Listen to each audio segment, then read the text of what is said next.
I have enough mercy in me that if I had the power, I would save a child from death. If God is all merciful and the most merciful, how can he not do the same? If he doesn't, he is not the most merciful.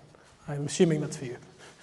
Yeah, this is Epicurean. Yeah, the issue is you're taking the Christian paradigm and applying it to Islam. To our theology and our outlook and our philosophy is totally different. We believe God is the most merciful and the most compassionate, but we also recognize God has many names and attributes. So he's also the wise. Hence, there is wisdom behind things that happens in existence. And this refers to the problem of evil, and that's what the underlying drive seems to be for this question. Now, the problem of evil is not a problem in Islam, because the fact that we understand, for example, that God is the most wise means that there's wisdom behind things that happens.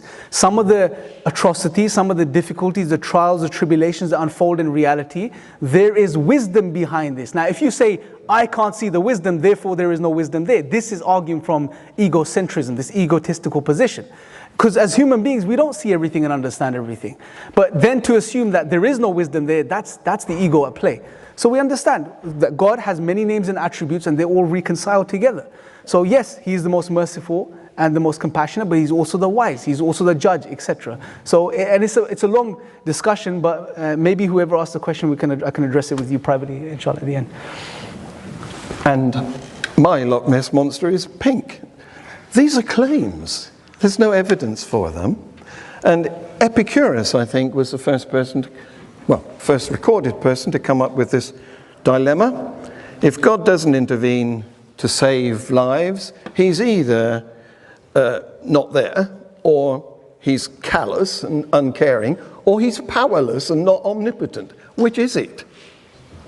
I see no evidence of God saving the sufferers from this recent earthquake that we had in eastern Turkey.